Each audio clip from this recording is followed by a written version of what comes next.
Multiverse Collective.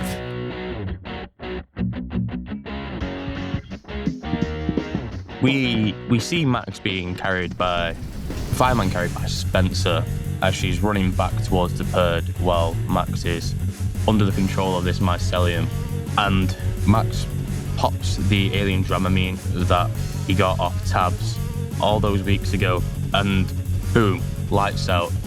Max, you wake up in you open your eyes and you're like in a dark void. There's nothing around you. It's just you and it's like, and you have this feeling of existential dread. Oh, fuck me. Is Max laying down, or is it just kind of it's floating? it's sort of just, it feels like you lay in a puddle. All right, I think Max is gonna try and see if he can sit up.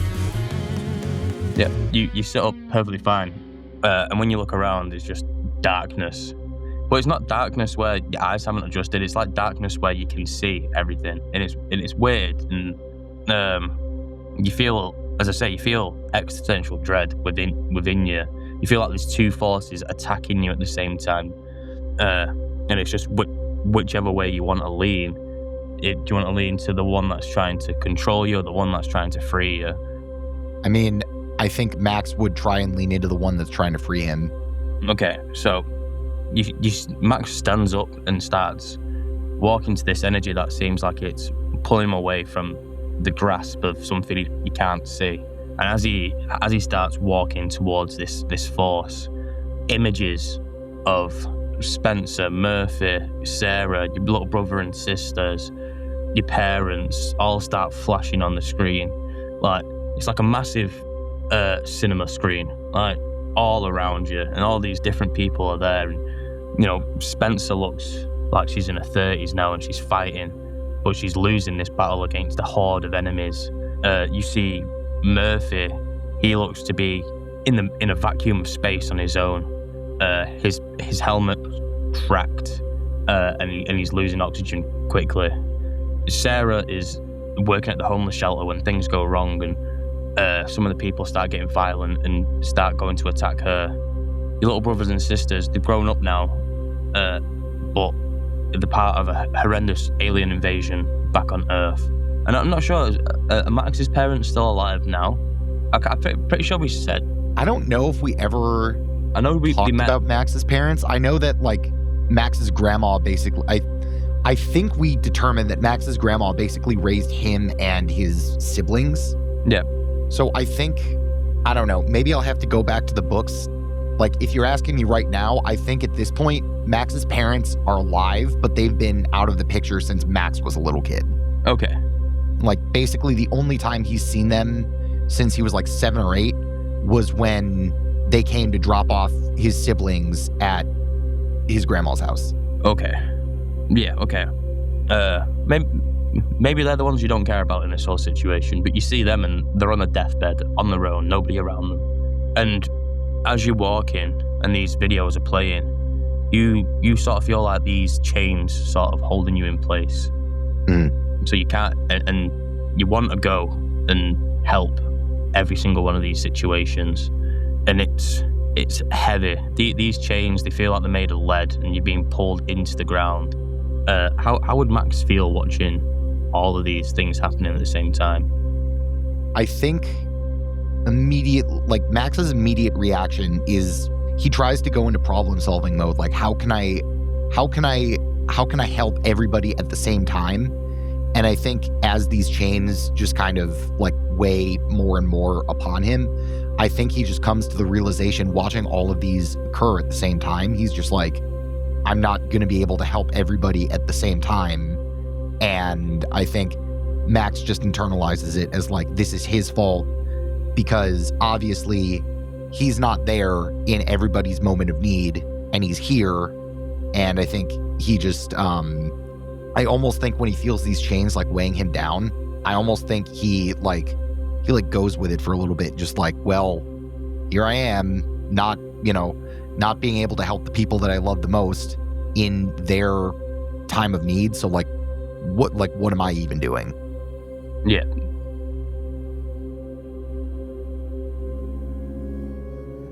And as this is happening, you hear that that mycelium voice again. Let's see if I can remember the mycelium voice, because it's been a while. And I'm pretty sure it was something like, "You see, Max, this is what happens when you're not part of the Hive. Join us, Max. Come to us." Fuck, what do I do? I feel like Max... Can Max, like, look, like, behind him over his shoulder towards that, like, initial force that was pulling in towards... Yeah, and when you look over everything, all the videos on that side is everybody's happy and living, and but everyone seems different. Everyone seems to sort of like robotically doing things instead of freely doing them. It's like someone's telling them how to live, not them living themselves. How weird can I get here?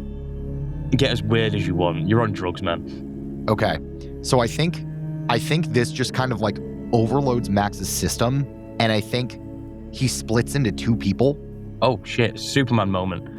Yeah. So one of them is the Max that's like, it's like Jekyll and Hyde, right? So like there's one side of Max that's like on this, basically like all of the positive qualities of Max are on this one side of like free will. And this side of Max is able to like stand freely, and he's just kind of like standing there confidently, like, here I am. And then the other side is just all of these negative qualities of Max that is just like on the ground looking very pitiful and like, woe is me. And I think I think that part of Max starts like almost crawling towards the control side.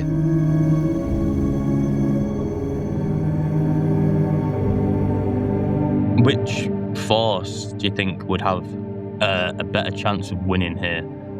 Because this now, as soon as the negative emotions start crawling towards the control, a link forms between the positive and the negative, where you can't have one without the other.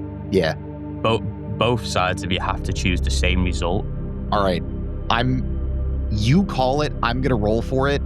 This is like the biggest roll in Max's character. I think this will be plus... Oh, this is a good question. This would be, for you, it would be a plus mundane roll. Mundane? Because it's the normal parts of you that are fighting. It's not your superhero parts. It's the things that makes Max Max. It's not the things that make him the Indigo Strut.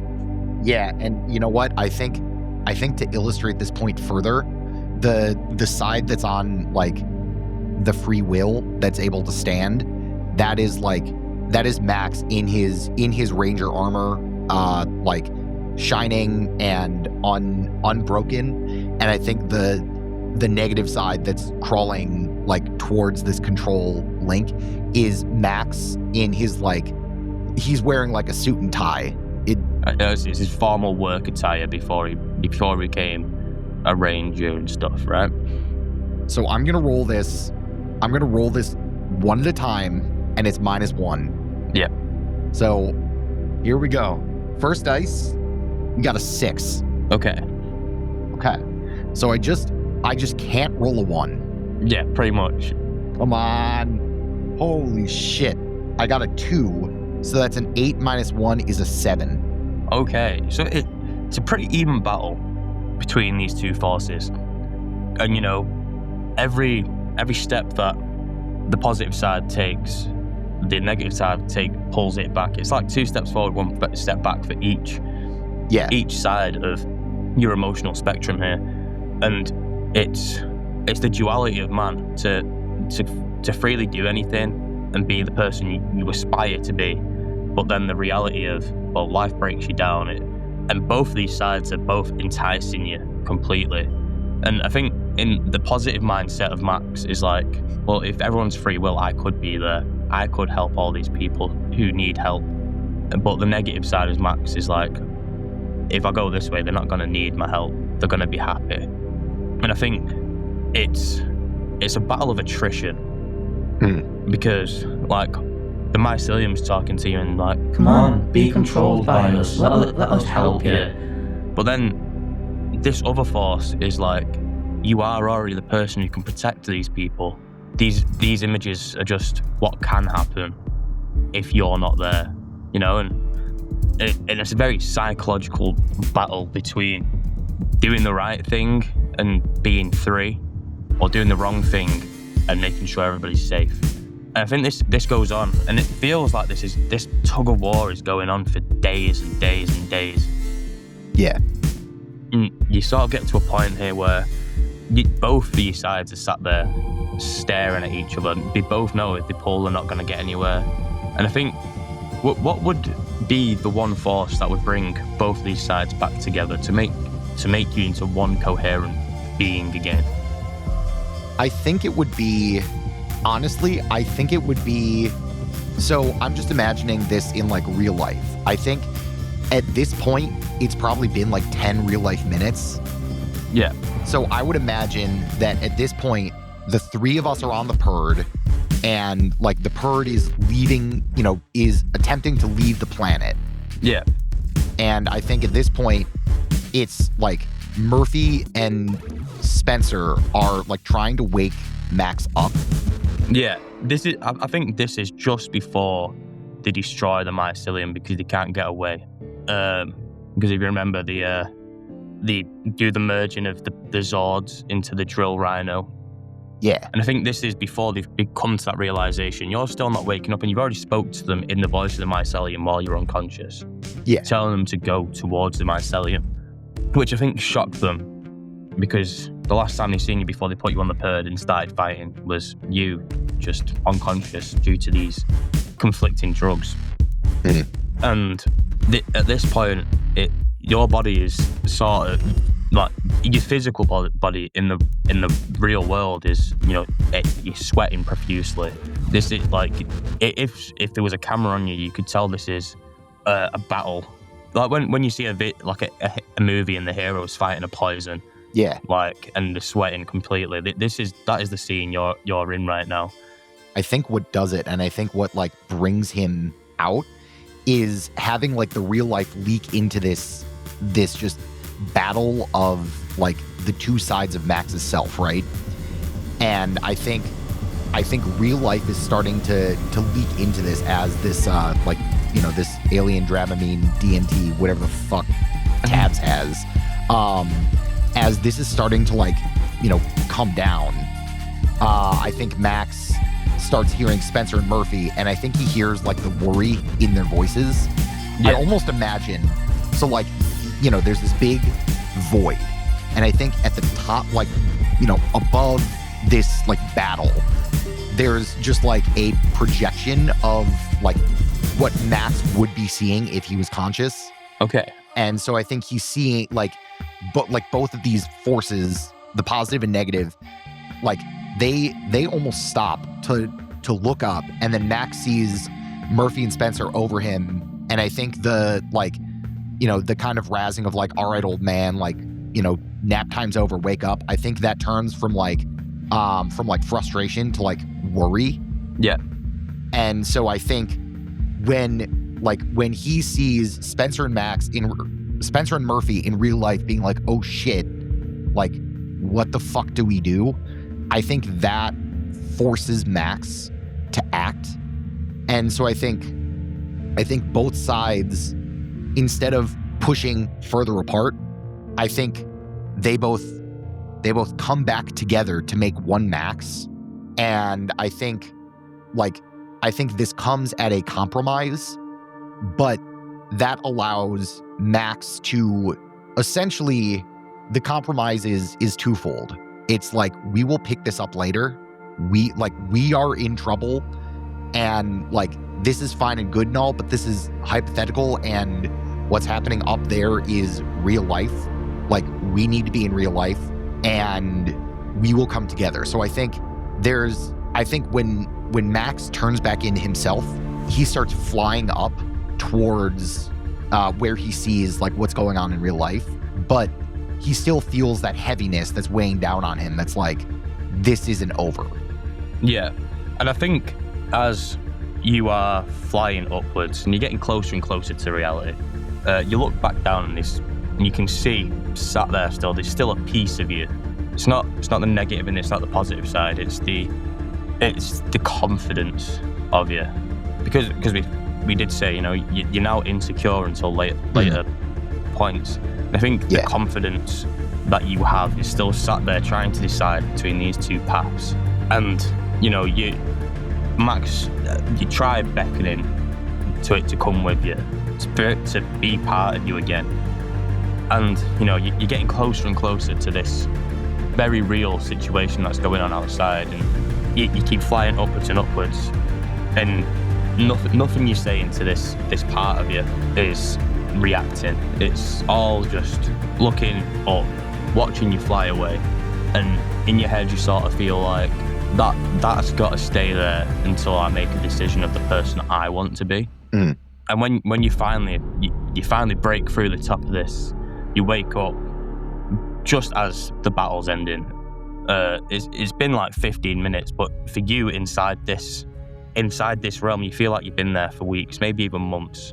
And you come out of this and you sit up and you're on the pad and you're covered in sweat, and you don't feel whole anymore. You feel like you are a shell of the man you used to be. And that's saying something. Yeah. And you just sit there and you hear the battle end,